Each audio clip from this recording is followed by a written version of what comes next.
Makeup வந்து எனக்கு ரொம்ப பிடிச்சிருந்துச்சுடா. அதாவது என் ஸ்கின் ஃபினிஷ்க்கு கொஞ்சம் கூட சேஞ்சே இல்லாம ரொம்ப சட்டிலா, லாங் லாஸ்டிங்கா இத்தனைக்கும் வெக்கையில இருந்தேன். அப்படி இருந்தும் அது அப்படியே இருந்தது. அவ்வளோ நல்லா இருந்தது. எல்லாருக்குமே எங்க வீட்லயும் பிடிச்சிருந்துச்சு. No negative comment. இது வரைக்கும் நீங்க யாரும் கேள்விப்பட்டிருக்கவே மாட்டீங்க. ஒரு பியூட்டிஷியனுக்கு நெகட்டிவ் கமெண்ட் இல்லை அப்படின்னு.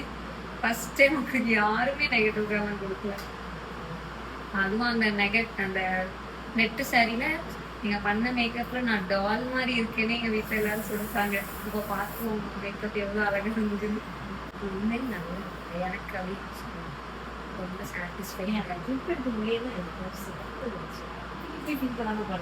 அந்த நெட்டு சாரிக்கு தானே உண்மையிலே சொல்றாங்க. அப்படி இறங்கி வரும்போதே எப்பவுமே எங்க ஃபேமிலி எல்லாரும் சொல்லுவாங்கன்னா, நான் சும்மா மேக்கப் போட்டாரே இது சொல்லுவாங்கன்னா, சும்மா மேக்கப் நம்ம போட மாட்டோம்.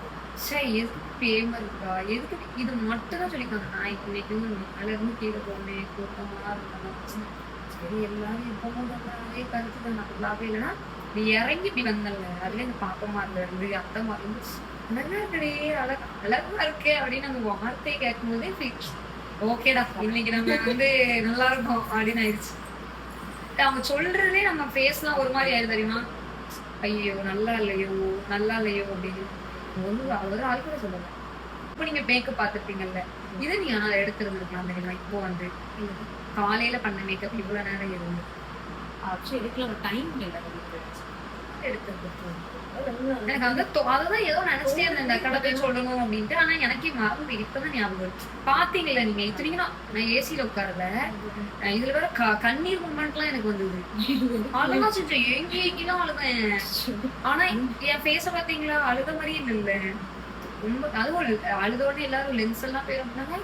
வெளியே லென்ஸ் போயிட்டு அதுவும் எல்லாமே ரொம்ப நல்லாச்சு. காலையில நம்ம போட்டோம் 4 o'clock ஸ்டார்ட் பண்ணி 6 முடிச்சோம். இப்போ டைமிங் நெக்ஸ்ட் 6 ஆயிடுச்சு. 12 hours ஸ்டே.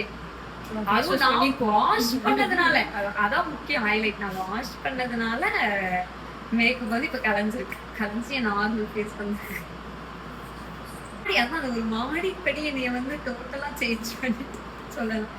இறங்கி வரும்போதே அவ்வளவு பாசிட்டிவ் பண்ணேன். நல்லா இருந்துச்சு. நான் வேணா உங்களுக்கு வீடியோ எடுத்து வேணா ரெக்கார்ட் பண்றேன் இன்னைக்கு. டிஜே உண்மையா சீரியஸா சொல்றேன். டிஜே ஃபுல் ஏசியும் கிடையாது. பிரைட் அண்ட் குரூமுக்கு மட்டும்தான் ஏசி. ஸோ நாங்க ஏசியில இருக்க மாட்டோம், ஃபுல்லா டிஜேல டான்ஸ் ஆடுவோம். ஸோ நான் வீட்டுக்கு வந்துட்டு உங்களுக்கு நான் வந்து ரெக்கார்ட் பண்ணி அனுப்புறேன். ஏன்னா எனக்கு என் மைண்ட்ல எப்படின்னா இருக்கும் அது ஃபிக்ஸ் ஆயிடுச்சு. ஏன்னா இன்னைக்கு நான் அவ்வளோ ஸ்வெட்டு அவ்வளோ கண்ணீர் அதுலயும் எனக்கு நின்றுச்சா, அதனால என் மைண்ட் ஃபிக்ஸ் ஆகி இருக்கும் அப்படி. ஸோ நான் உங்களுக்கு வந்து டைமிங்கோட நான் வேணா ப்ரூஃப் உங்க ஃபாலோவர்ஸ் நம்பல அப்படின்னா அப்போ ப்ரூஃபோட அனுப்பி விடுறேன் லைவா. இந்த டைம் ஆயிட்டுனா இந்த டைம்க்கு நாங்கள் முடிச்சிருக்கோம் அப்படின்னு. ஏன் உங்களுக்கு எடுக்க டைம் இல்லை, அதனால நான் எடுத்து உங்களுக்கு சென்ட் பண்ணி விடுறேன்.